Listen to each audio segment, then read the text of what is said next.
Hi guys, welcome to Unit 6, Lesson 3, one solution, no solution, or many solutions. So we're continuing our work with systems of equations.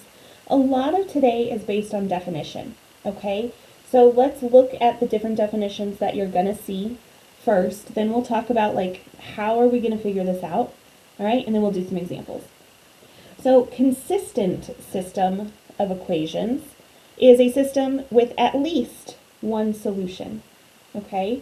So at least one. So that would be like a graph that crosses or like they line up perfectly, like it's just the same line.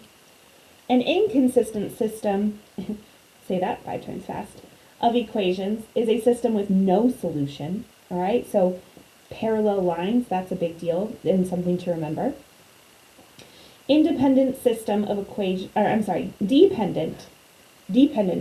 equations is a system with an infinite number of solutions. So that's where they're the exact same line, okay? And an independent system of equations is a system with one solution. So we need to remember those different definitions because that will help us define and figure out what types of systems are we working with. Now, I kind of broke down some of these, the directions that you were given in your lesson. So it says, write the equations in slope-intercept form. So that's job number 1. Okay, remember that's y equals mx plus b. If they have different slopes, that means there's one solution, or it would be consistent and independent. If they have the same slope but different y-intercept, that means there's no solution. So that would be like parallel lines. If they have the same slope and the same y-intercept, meaning it's the same equation, then there's an infinite number of solutions and it would be consistent and dependent. Okay, so we're going to come back to this page several times throughout our examples. So I'm going to kind of leave it open so I can flip back easily. Okay. So for number 1, this is also number 1 on your practice. It says determine the number of solutions to this system of linear equations. So, and I should have written them side by side, but I didn't. So this one I'm just gonna move it over here. We've got y equals 7x plus 8. Now the nice thing about this one, it's already in slope-intercept form. Remember, slope-intercept form is y equals mx plus b, okay? Y equals mx plus b, all right? With this one, we need to first change it into slope-intercept form. Well, my y is already on the left side, so that's good. So really, I just need to move my negative 7x over here. So I'm going to do that by adding 7x to both sides. Negative 7x plus 7x is 0. Those cancel on the left. I'm left with y equals, and now I have a positive 7x minus 8. Okay? So, what I notice is that I have the same slope, but I have different y-intercepts. So, let's go back to our directions right here. I said if they have the same slope but different y-intercepts, that means there's no solution. So what this tells me is that these would be parallel lines, all right, and they're never going to cross. So in this case, we would say 0, right, or no solution. But I'm pretty sure on your practice, it's going to ask for the number 0, all right? So, see, not too bad, right? Especially with those directions. So make sure that you write those down or screenshot it or something like that so that you have it handy. Number 2 that we're going to go over is also number 4 on your practice. If the lines in a system of linear equations are parallel, what is the system called? Okay, so if they are parallel, we want to know what is it called? Well, we just talked about it, right? We said that same slope, different y-intercept, that's no solution, or those are parallel lines, and that is an inconsistent system of equations. Or up here, inconsistent systems of equations, a system with no solution, right? Or parallel lines. So in this case, it would be option 3. Okay? All right. Last one, and I'm not quite sure why I didn't mean to choose all parallel lines for my examples. So if you need help on the other ones, please let me know.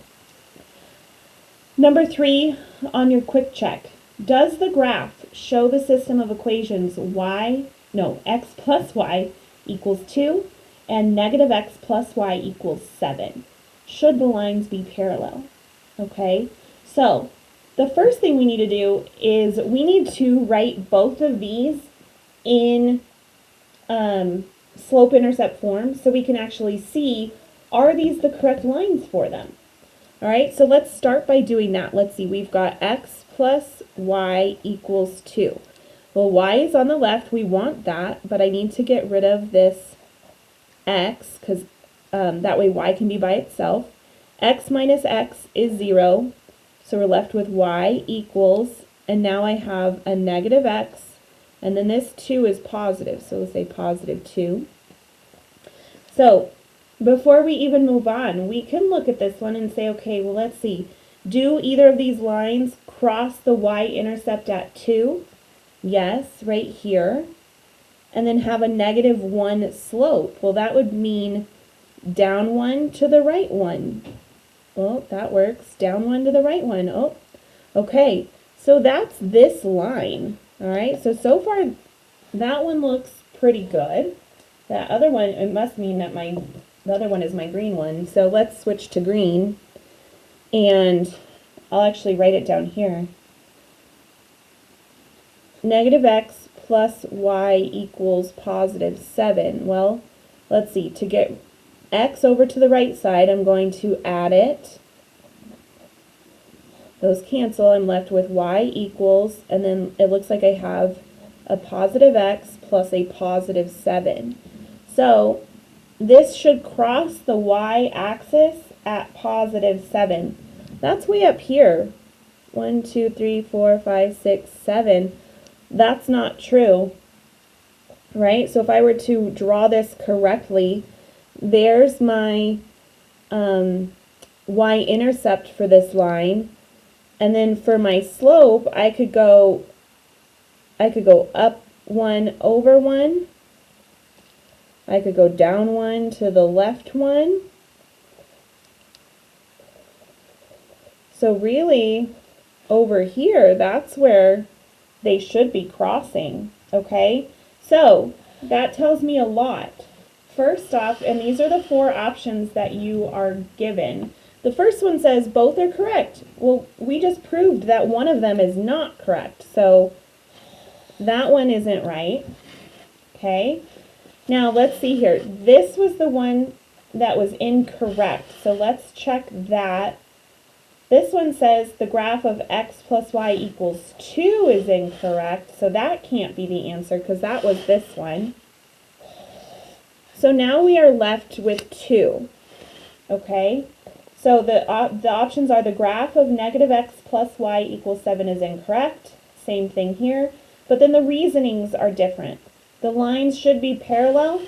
They already were parallel, right? The ones that they gave us were parallel, and that was incorrect. So it must be this last option. The graph of negative x plus y equals 7 is incorrect. That's true.